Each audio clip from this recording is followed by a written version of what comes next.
با معلمه خیلی هم گرامی گلافزا سوردین و اشتراکچی اجلاسی تاریخی 16 شورای عالی جمهوری تاجیکستان و خورده صحبت داریم.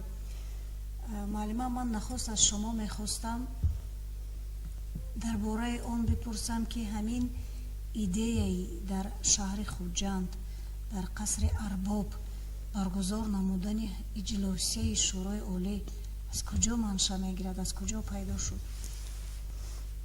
پیشنهادی کسی بود یا جمع؟ پیش از همه باید گویم که به برگزاری اجلاسی 16 تاریخی شورای عالی مملکت امروز ها 30 سال پر می شود. این در نزد تاریخ مدت چندان طولانی نیست، لیکن هر قدر از این سنه تاریخی دور رویم همین قدر مقام و منزلتش، شکوه و بزرگیش بلندتر می شود.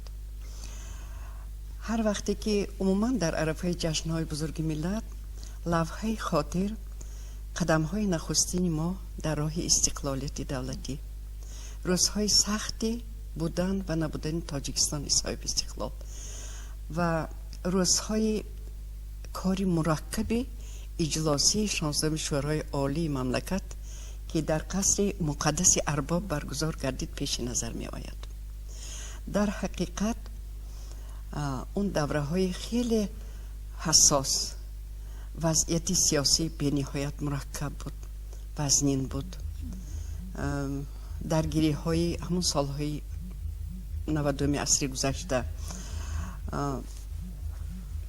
به نهایت واقعه های مدهش روی دادن. همون دوره ها خونریزی ها آغاز یافتن، جنگ شرمندی آغاز یافت، علنگای جنگ الکه بلندتر شدن تا که هر چیز تیزتر در یگان مناطق آرام کشور همین اجلاسی برگزار کرده شود، یعنی که اجلاسی نوبتی برگزار کرده شود و همه چاره تدبیرهای برای پیشگیری کردن این مناقشه ها تیزتر قبول کرده شود. اون دوره های خیلی حساس بودن و اکثریت مردم به آینده نیکی وطن باوری نداشتند. در همون لحظه های حساس برداشت گرفتن راهبری دولتی اینقدر فلج گردیده، یک کشتی شکسته را میمان اون دوره. یگان کس به حکومت مرکزی اطاعت نمی کرد، نه ولایت ها نه شهر و ناحیه ها. انمی خیل عموما رکنه های دولت داری فلج گردیدگی بودن، لیکن در همون وضعیت مشکل برداشت گرفتن چنین مسئولیتی بلند در نزد جامعه جهانی، در نزد خلق تاجیکستان، در نزد نسل‌های امروز و فردا، این یک خودش قهرمانی بود. در حقیقت در شورای عالی مملکت ما 7 نفر زنها وکیل مردمی بودیم. از ولایتی همون وقته لیناباد من یگانه زن بودم در بین دیپوتات ها. از 53 نفر من یگانه زن بودم.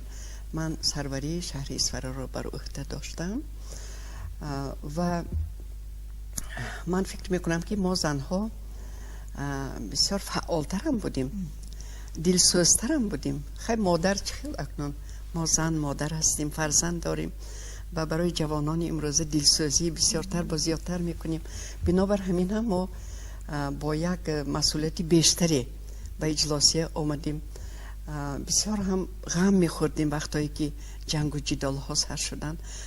حتی باور میکنید من اگر آتش جنگ به ولایت لیناباد همون دوره اگر نه آمده باشد هم بسیار مردم دلسوزانه، بسیار غمگین، یک تیره و تار بود فضای تاجیکستان عموما. به نزد من حتی از کلکتیف های مهنتی می آمدن، مسافیدان می آمدن، بسیار مردمان می آمدن که ما از دست ما چی می آید که برای پیش راهی خونریزی را گرفتن ما چه خدمتی کرده می توانیم. از وکیلان مردمی عدالت رحمانова بودند، وکیل از ناحیه دنقره، رفیق موسوی شهر دوشنبه بودند، مملکت قهار بودند از شهر دوشنبه، بعد عزیز انورова بودند، این کسم از پایتخت وطن، ولنتین عبدالصمدova بودند از ناحیه قمسنگیر، اون کس وکیل انتخاب شدگی بودند. من از شهر ناحیه اسفره وکیل بودم. زورکان شمشیرونه دولت‌علیوه از ناحیه جرقتال وکیل انتخاب شده بودم. ما 7 نفر بودیم و همه وقت به واسطه علاقه تلفنی باشد، چه خیلی که امکانیتی علاقه باشد، ما با یکدیگر مشورت میکردیم، هم صحبت میشدیم. انا مثلا دشواری هایی که من دوره بود با یکدیگر میگفتیم، حتی میگفتند که ما باید که از همدیگر مثال کلین گیریم، داماد گیریم. بسیار برای همین مردم با هم آوردن برآمد ها میکردند. اصل‌الدین صاحب نظر گفتند که ما حالی گویا انتخاب راهبری اول حالی پخته نرسیدیم. ما البته با آنها مشورت میکردیم، بحث و مناظره میکردیم و میگفتیم که ما باید که در اجلاسی 16 شورای عالی مملکت که تمام خلق تاجیکستان نگران است که ما چی قراری قبول کرده میتوانیم، پیش از همه یک راهبری ارزنده را ما باید که انتخاب نماییم. من شخصا بیشتر با وکیل مردمی اصل‌الدین صاحب نظر در باره این بحث و مناظره میکردم. اون کس هم همین گپ قائل میشدن، راضی میشدن، لیکن باز فکرشان را بیان میکردن که ما اول مسئله های سیاسی دیدن ما لازم است. من میگفتم که مسئله سیاسی پیش از همه راهبری انتخاب راهبری سیاسی ما باید انتخاب نماییم، بعد مسئله های سیاسی با برمیگردیم محاکمه میکنیم. سرداری راهبری جوانی مملکتی ما مراجعت کردن به سرداران گروه های سلاح بدست، مراجعت کردن که شما باید که در اجلاسی 16 شورای عالی مملکت اشتراک نمایید و مناسبت خود را نسبت به پیشگیری کردن خونریزی ها، مناسبت خود را برای برگرداندن گریزه ها و همه مسائلی که در اجلاسی محاکمه شده ایستادند بیان نمایید. بنابر همین هم 25 ماه نوامبر سال 1992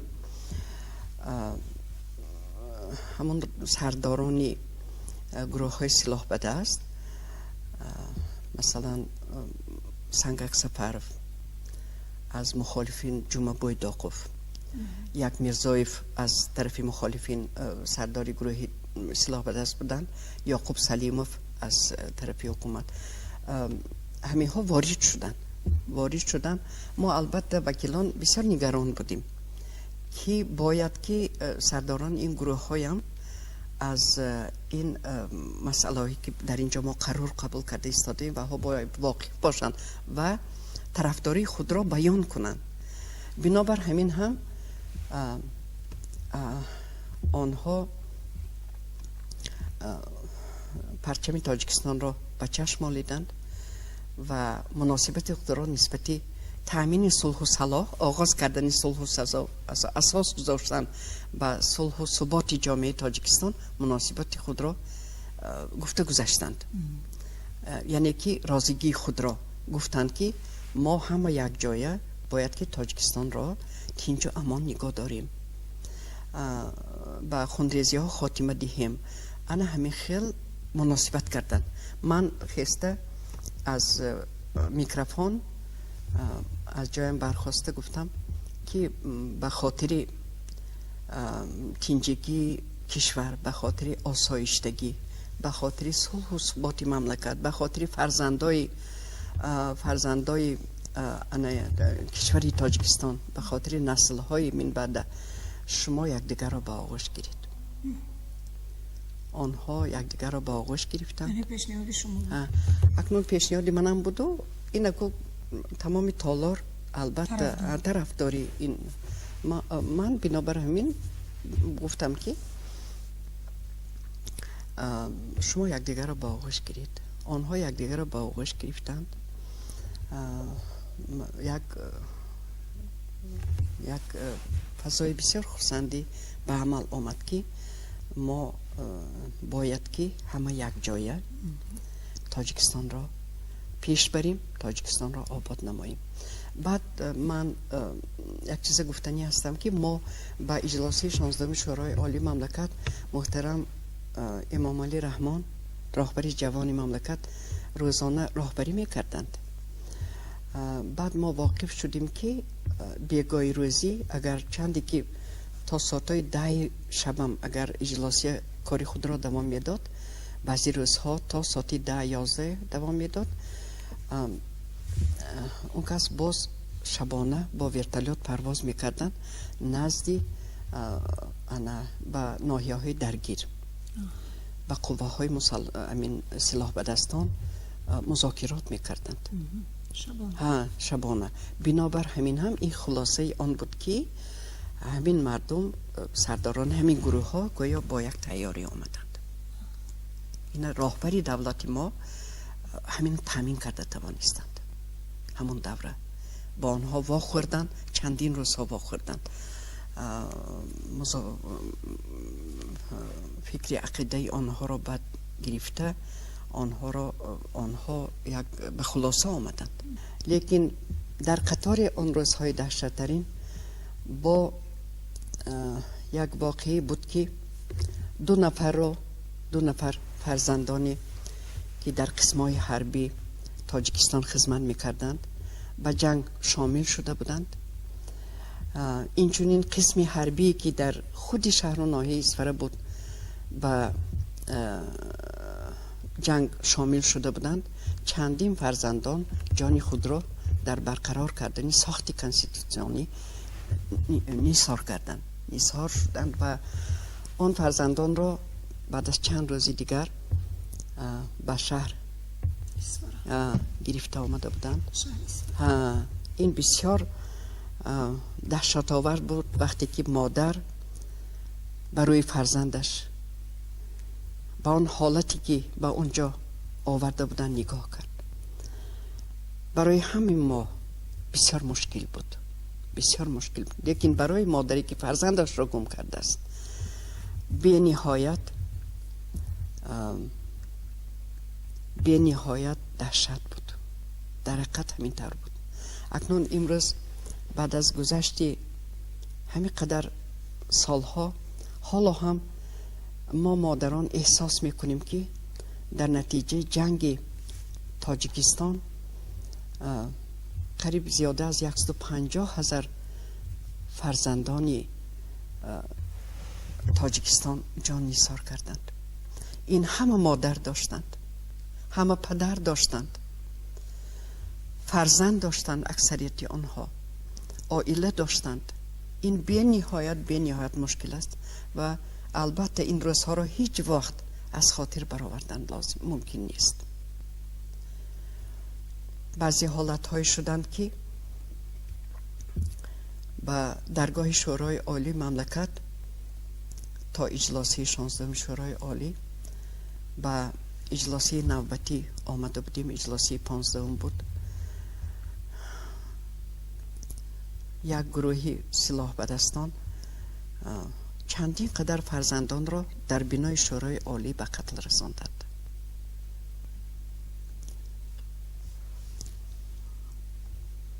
ما مادران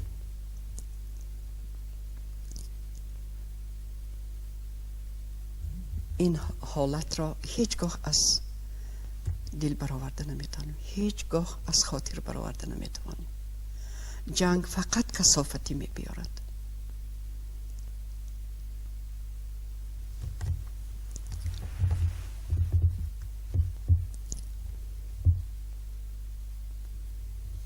وقتی که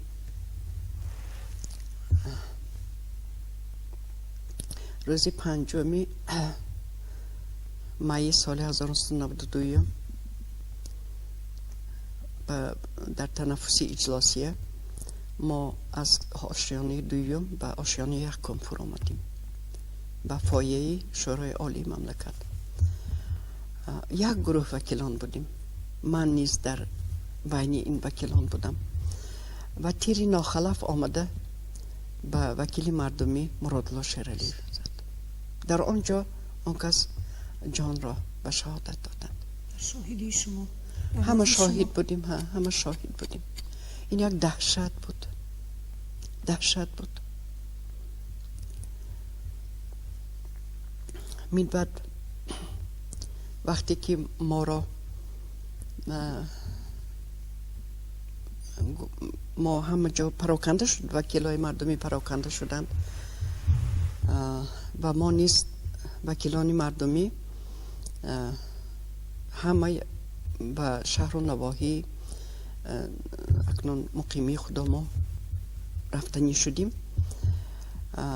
بسیار مشکل بود، نه ماشین، نه گویا هواپیما، نه دیگر. به هر حال با کمکی همین دوستان یک با автомашини ایشکامبی گویم اکنون 7 نفر با آن سوار شدیم و با راه اون وقت این تونل ها نبودند، اکنون با راهی بسیار دشوار گذر با واسطه ازبکستان گویا به راه برآمدیم. در ایستگاهی شهرینه یک 12 نفر سلاح به دستان که در پیشتاق سرپوششان فدایی نوشته بودند ما را داشتند از ماشین برآوردند.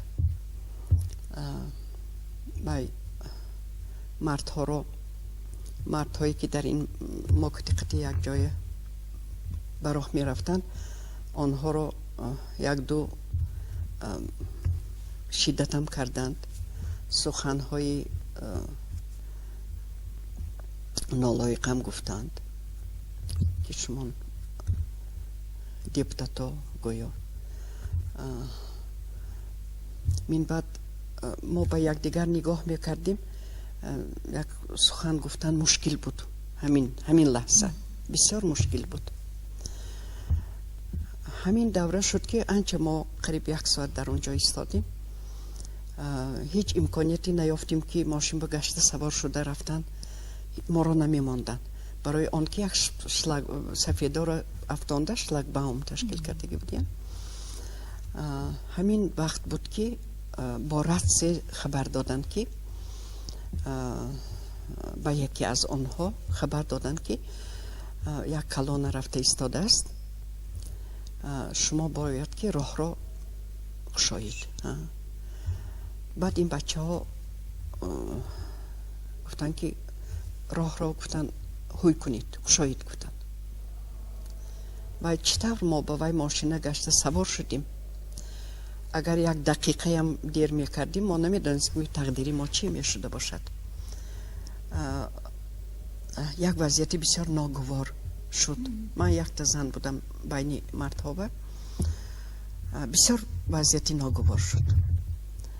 لیکن اکنون خداوند کمک رساند به ما که ما به ماشین همون لحظه شیشته. بعد ماشینه راننده بای کرد، دیگر طرف کمتر گرفت. بعد با خبر شدیم که ما همونجا کمتر استادیم که جسدی مرادالله شیرعلی به ناحیه پنجکین گرفته رفت ساده بودین. بنابر همین عائله‌شان، فرزنداشان از همون گریه آوازهای گریه آلود می آمد از ماشین و در ماشین تجلی یاری تجلی جسدی این وکیل مردمی بود. باز چند نفر میلیسیانی را بودند و محافظان بودند. بنابر همین این خیل مرادالله شیرعلی که ما یک جای وکیل بودیم بسیار انسانی بلند بودند. آدم و آدمگری، وطن دوستی و وطن پروری، اینقدر مهر نسبت به وطن در سخنرانی هایشان بسیار بسیار انسانی هم آرام و هم بی نهایت با معرفت بودند. جسدی همون کس اولش اینکه همین حادثه نشود بود، لیکن جسد همین انسانی بزرگ گویا اینکه همین مایه وادار کرد که ما از اونجا گریخته باشیم. گویا انا همین طور حادثه شده بود. من بعد گویا ما 2 روز در راه بودیم، هیچ امکانیتی تلفن کردن نبود، به علاقه برآمدن نبود، راه بسیار مشکل بود. بنابر همین بعد به خانه خودم گویا آمدم. پدرم همون دوره بسیار کسل بودن، کسلی انچه وزنین بودن. آمدم که به خانه در آمدم که انچه دیدم که انچه آدمی بسیار در خانه ما هستند. حیران شدم. بعد دیدم که طبیبان آمده بودین، طبیبا آمده بودین. بعد پدرم را معالجه کرده ایستاده بودین. خیش تبار اکنون در خانه یک حولی خیلی آدمی بسیاری بودن. من در همین قدر ترسیدم. اون کس در سن 84 سالگی بودند. در آمدم به خانه که پدرم آدمی اکنون کسل روی من نگاه کردن، یک نیم تبسم کردن. گفتن که دخترم، من از مردنت نمی اندیشیدم، من از بی‌ناموسی زمانه ترسیدم. گفتند. گریه کردیم. پدرم خدمتچی دولتی بودن. بسیار هم همین بعضا می گفتن که اگر تانم که حتی همین رادیوچه هوایی می گفتن که همین گوشم به همین خیلی القا کرده مانم تا اینکه وضع سیاسی تاجیکستان هر دقیقه هر لحظه من دانسته باشم. می گفتن خیلی هزارها مراتب شکر که پدرم بعد همین تینجی و امانی تاجیکستان احساس کردن. وقتی که ما راهبر انتخاب کردیم، راهبری سیاسی انتخاب، راهبری عالی مملکت انتخاب کردیم، اون کس بسیار خرسندی کردن و هر روزم در اجلاسی 16 شورای عالی بودم. من هر روزم کوشش میکردم که یگان علاج یافته در تماس باشم. انا همین طور پدرم هر یک لحظه رو از من میپرسیدن. بسیار هم برای دولت اون کس اشتراکچی جنگی بزرگی وطنی بودند. بنابر همین هم همه وقت از این حالت ها پرسان می شدند. سال 1993 از عالم درگذشتند. کسان بعد از هزارها مراتب شکر که تینجگی تاجیکستان احساس کردند، فهمیدند، لحظت ها هم بردند، بعد از عالم درگذشتند.